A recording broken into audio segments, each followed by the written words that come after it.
Greetings, Inquisitor. Welcome to the Holocron. This is the 4th episode in the Ask Loquitur series. We're going to go through a series of questions that was asked over on our Discord. The link to the Discord is in the description of the Holocron down below. You can come on over there, be part of a great community. We've got a wonderful group of people over on Discord. If you're a newer player, ask all kinds of questions, get answers from experienced players. It's a really good community to be part of. One of the channels over there is a channel for myself, Ask Loquitur, and I'll take some of the questions that I'm getting out of there and put them up here. We got 7 today. First question will be about DD Geo TB. Second question, someone who's spending their energy and feels like they're doing fine and should be getting plenty of guild tickets for raids, but they keep getting in trouble, so they want to know what can they do to make sure they're getting their tickets. We're going to talk about efficient use of Conquest currency. We're going to talk about an early Padme team, who you can fill in besides Jedi Knight Anakin and Ahsoka. We'll talk a little bit about the new trooper Iden Versio, and we'll talk about the next project. A lot of people are asking me questions about building this Executor. The last one, I'm a newer player and I can't defeat the Fleet Node 5E. Please help. So that's on the agenda for today. We are trying to get more subscribers into the channel, so please, before we get started, if you could hit that like button, I would appreciate it. During or after the video, if you could leave a comment, that helps more people see this, and the more we get this information out here, the more people we can help. So the first question about DD Geo TB, some very new players who have been in maybe a DD Hoth TB. Their guild decides it's time to upgrade to the Geo TB, and they're wondering, what kind of teams do I have to get in shape to perform well in this DD Geo TB? So we're going to go through a few teams, and I'll try to present this in a couple different ways. So first of all, when you go into a combat mission in a territory battle, even if you don't even clear one wave with your team, you still get credit for deploying that team. So you don't lose access to that deployment or that galactic power. So there is absolutely no reason at all not to at least take your teams in and try to clear some waves. If you clear 1 wave, 2 waves, any waves that you can clear with these combat missions really help your guild be more successful in territory battles. You don't have to shoot right away and try to get a 4-wave clear with every team that you put on the field, but do take your teams in there and give them a try and get a feeling for how all of this works. The first team we'll talk about is the Geos. I think they are the premier team for DD Geo TB. There's a bunch of missions that use them, including the famous Wat Tambor mission, where you go and get shards for the Wat Tambor character. This squad can be built up even under Gear 12. They can clear waves and perform quite well. Typically, you want 1 relic character on your Geo squad somewhere if you want to clear 4 out of 4 waves for the first couple zones. I recommend the Geo Spy because his ship benefits the most from being relic in the early game.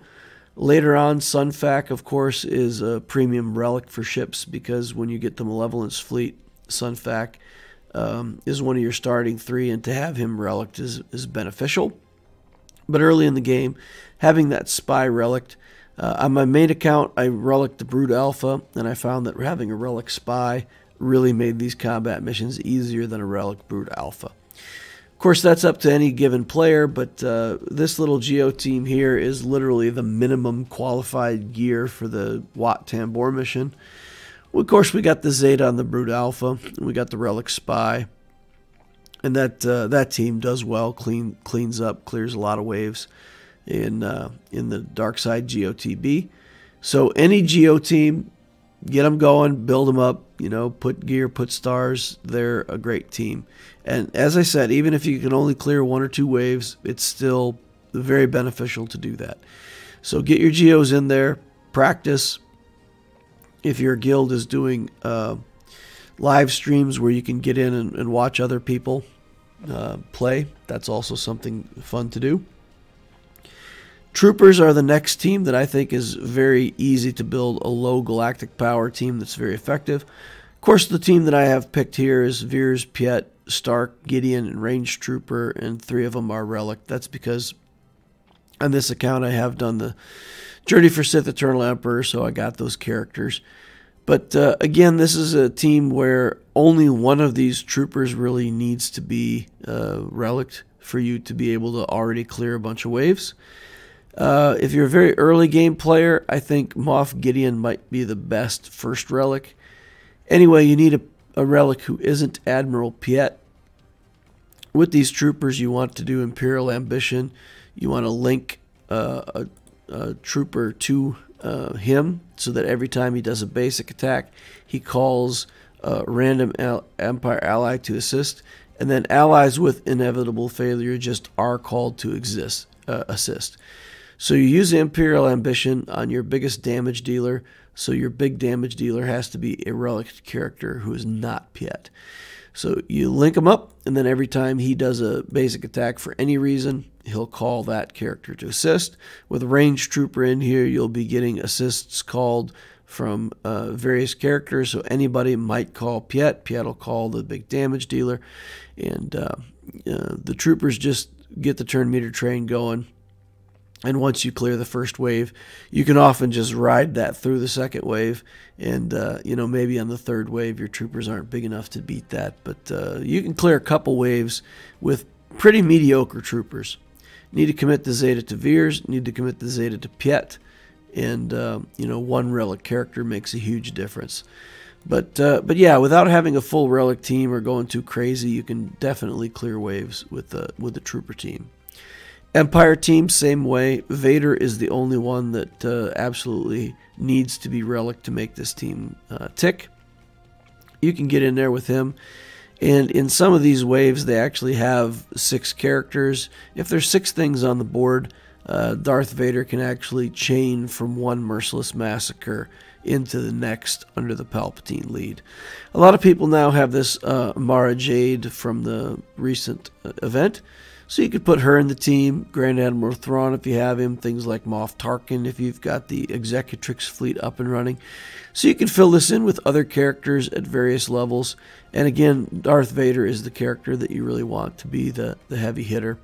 The Zeta on Palpatine for this team does help quite a lot if you want this to clear a few waves. So to get Vader to chain from Merciless Massacre to Merciless Massacre, there's a certain sequence. You do the Force Crush first, gives you an extra turn. You do the Merciless Massacre. Then basically you do 6 basic attacks. You do the second Force Crush after your Merciless Massacre is over. That gets you another turn. And then if there's any character that's low enough on life that you can use Culling Blade will give you a free turn, and the Merciless Massacre will be reset. So that can happen sometimes, and back-to-back Merciless Massacres pretty much guarantees you get through that wave. And again, even just going in and clearing one wave is very, very helpful for your guild. So you can build any one of these 3 teams. Each one of the 3 needs to be, one relic to be fully effective, but, at any given galactic power, these still have a chance to clear 1 or more waves. So we do want to get in there, and, if your guild's doing the Dark Side Geo TB, get in there and practice. See how these teams work. The next question comes from a player who is spending energy in the game, feels like they're doing a good job of getting those tickets for the guild, but somehow they keep getting themselves in trouble every now and then. They'll get pinged and told that they didn't get their tickets for the day, but they know that they did the refreshes, and they don't understand how this keeps happening. So in order to talk about that, I think one of the important things that could be happening is around reset times. So if you go into your time settings, you have a reset time for yourself. Similarly, guilds have a reset time. And if your reset time and your guild reset time are close, then that's actually helpful. Sometimes when they're, let's say, pretty far away, let's say here my guild reset time is 5 o'clock p.m. That means that I get my first free energy at 5 o'clock in the morning when I wake up. Then I get, my payout time for Squad Arena at 11. I get some more free energy then. And then I get my last free energy at 2 o'clock in the afternoon. So this routine works for me. And then when the reset hits at 5, then in the evening, I can do my routine, spend my energy, do my refreshes, and I do it that same way every day. If you don't do it the same way every day, and let's say the guild reset happens close to my reset time, and I forget to do my refreshes in the evening, and I come back around and I do them the next day, well, then I still get that energy spent on the day where it's relevant for me getting tickets before the guild reset time, and resets me to 0. Now, if the time was different, let's say the guild resets at noon and I reset at 5 o'clock, then there's a possibility that if I forget to do my routine as normal and I remember it, and I go in there in the afternoon and I'm like, oh man, I need to do a bunch of farming and energy refreshes. So I go in there and I do it right before the reset. And then I hit my reset and then I can do it again. And that feels pretty good, right? Because I did a whole bunch of farming all at once. But in that case, what happened is the guild reset. I farmed 2 days worth of resets on the same day. I generated like 900 tickets, but that doesn't help me.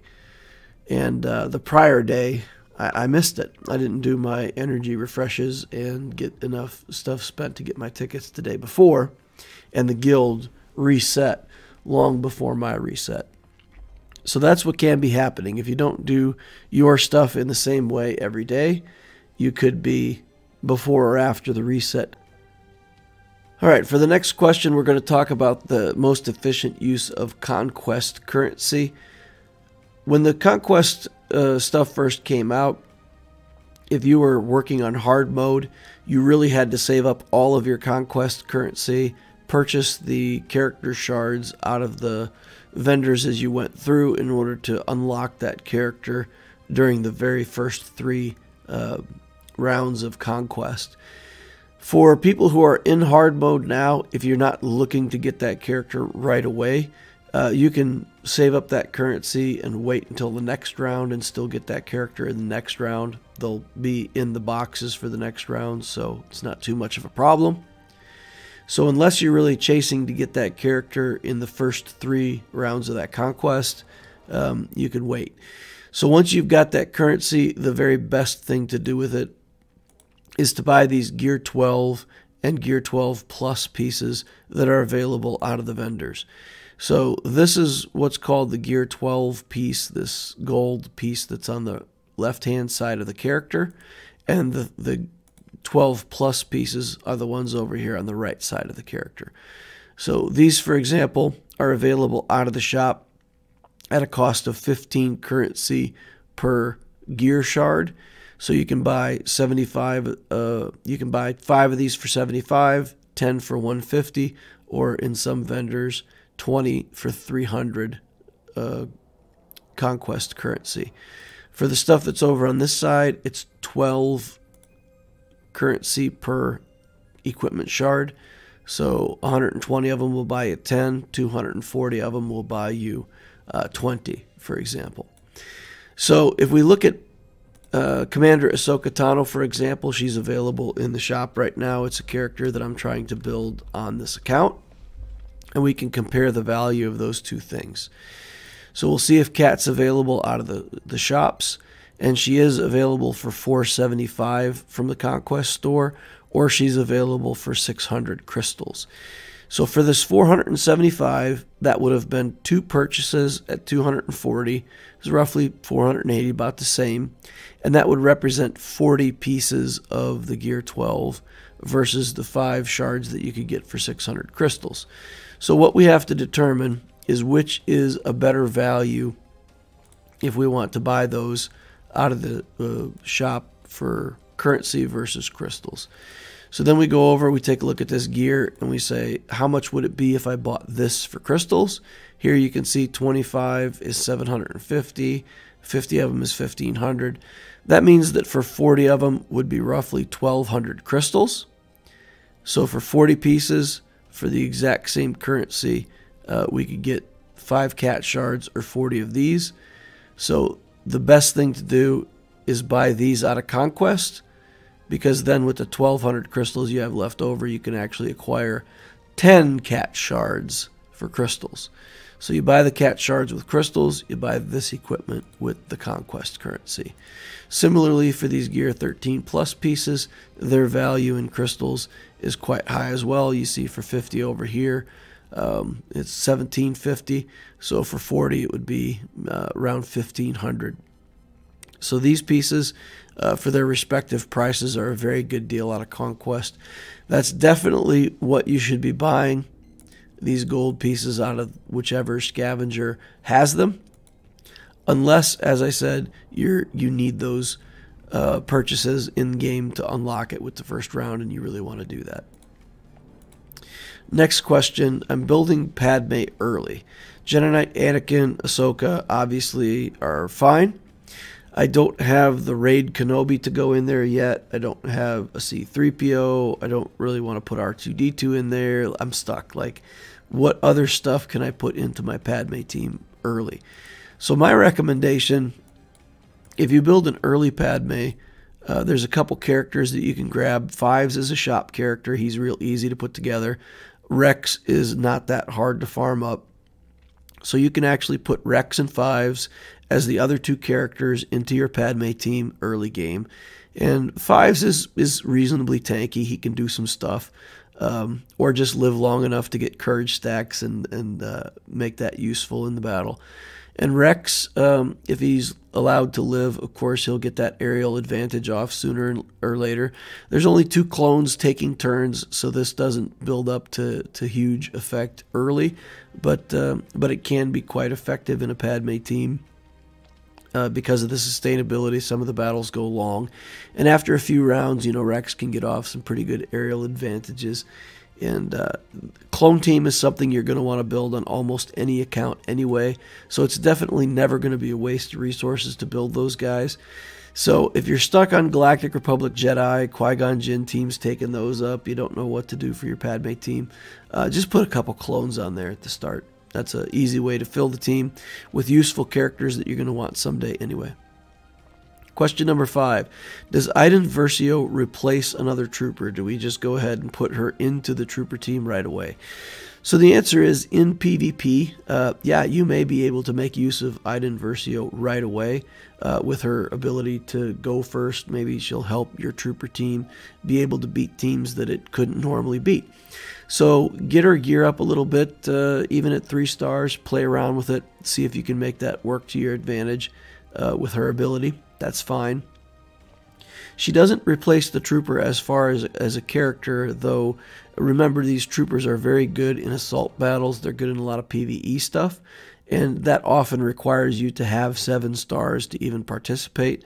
So if you build too much gear on Iden Versio before you can get access to her stars, that may end up frustrating you. So just be aware, she can be useful even at low stars, but she's not a full replacement for a different trooper, because as of right now, as a new character, it's just not easy to get her to 7 stars. So choose her with caution for your trooper team. Experiment with it, play with it, but it's not going to help you, again, in assault battles and certain things like that. Another question that I get a lot, people have worked on some early projects and maybe they're looking for their next project. Hey, I'm about to finish up my first Galactic Legend. I'm looking forward to my next project. Should I build another Galactic Legend, or should I go for Executor to guarantee my fleet wins? Now, in this situation, Executor is a very tempting build. If you've already got 1 Galactic Legend in your account, going for the Executor next seems like a very good idea. The sticking point on that, however, you do have to understand, in order to get that ship in the journey guide for the Executor, you will see that it takes a 7-star Razor Crest in order to get this event fully unlocked, and it takes Beskar Armor Mando as the pilot, and he has a journey of his own. So for most people, it's not a question of whether or not the Executor is a good thing to build. I guarantee you it's one of the best things in the game you can go after right now. The question is, can you manage a 7-star Razor Crest? Can you go through, get the Beskar Mando unlocked, and then follow that up with a full 7-star Razor Crest? If the answer to that is yes, then absolutely the next thing that you should do is go for the Executor. It's a huge advantage in the Fleet Arena. It gets you crystals every day. It's a huge advantage in Grand Arena, where you can put it on defense and expect it to hold against just about anything, or use it on offense, however you choose. So it's a fantastic project. Just make sure that you can handle the Beskar Armor Mando and the Razor Crest, and you're good. All right, the last question we're going to answer is, I am a newer player. I can't beat this 5E fleet node. Can you please help me? So just know that if that's the case, you are not alone. That 5E fleet node is notoriously one of the hardest fleet nodes in the game. And for early game players to get by this 5E normal fleet node is often quite a challenge. Now, for myself, I've found that there's more or less 2 ways to do this. One is either to get a tank that's tanky enough to get through it. Usually that's the Houndstooth, or to get a damage-dealing ship, or maybe 2 damage-dealing ships that can really do enough damage to these TIE fighters that you can get them through. Now, if you look here on my Loquitur account, I've only ever completed this to 1 star. I've never 3-starred this node, so I never even went back and did it. But the reason this is so hard, it starts out with a bunch of little TIE fighters, and then very quickly the TIE fighters continue to reinforce and flood the board, and it really is hard to get ahead of them. So we'll take a look at this with a good fleet first, and actually let's use some less powerful ships in here first, and we'll see if we can give an example of how it can look to just try to tank it up and make it work that way. So let's get into this battle. And basically, once you get the Houndstooth, these ships, this is a Gear 12 Houndstooth that I'm using, and once the Houndstooth taunts, you'll see these little TIE fighters really can't do much against it. So they'll pretty much spend the whole rest of the battle shooting at this Houndstooth. We can do whatever, lame skills that we have, do basic attacks, tickle these guys. And eventually we'll have to accept the big area effect from the Moff Tarkin's capital ship. But all in all, this is it. We just sit here and tank with the tank. Call in reinforcements or whatever, and over time you'll be able to, we'll call in a weaker reinforcement. But you can see, as long as we can, these TIEs aren't hitting our damage-dealing ships, then we have plenty of time, and they'll bring in reinforcements and all that, but we'll be okay.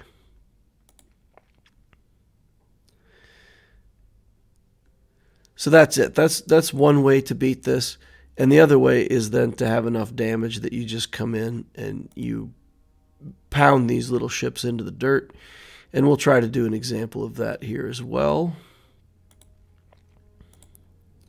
So let's finish this up real quick. We'll go ahead and start hitting some bigger damage buttons. Yeah, see, very quickly gets to that ultimate ability. And if we didn't have decent ships, early in the game, that just would have wiped us out. We would have had all of our ships lost there. So the damage route works the opposite way. You just got to get one of your ships big enough and fast enough that you can get in there with a few big hits. And for that, let's use our Tarkin Geos. But you're going to see that this battle is going to be pretty hard, even with a good capital ship and the Geos at relic status. This is still going to be a very close battle. But the idea is we got to get onto one of these TIE fighters and kill it right away to keep them from stacking up TIE fighters against us. So Sun Fac's doing his job, taking some hits. The first reinforcement is already in. We'll take our shots on them. We'll target the TIE fighter that's got the expose, get him out of here. We'll try to stun one of these other TIE fighters, do enough damage to get him out of here. So by taking out some of the damage, we're starting to get ahead of it. Now we've got no choice but to, do that, remove that foresight. It gets a bunch of turn meter on his capital ship. The ultimate's going to be coming in very quickly here. You want to bring in some kind of tanky ship to protect your damage dealers again. They already killed one tank, so we got to be careful here. The enemy might be able to do the ult on the next turn. And because this ult comes up so fast, that's what usually ends the battle for a lot of early game fleets. But again, if our damage dealers have kept the TIEs off the field and we can do enough damage to keep them under control, we can survive that ult and get through this combat with the damage dealers. But that's a tough little node for a lot of players. So those are the two ways that I've seen to get past it. And it just takes a while. You just have to get your fleet to a certain point before it's going to be good enough to punch through there. And you may have to play that 5, 6, 7 times before you beat it and move on to the other nodes. All right, that's going to wrap up the last question for the day for this holocron. So thank you all for watching. We do have a push to try to get more subscribers, so if you haven't hit the like button, please do that. Leave a comment, subscribe, hit the notification bell if you want to watch more videos like this in the future. Thank you very much for watching, and I will see you in the next holocron.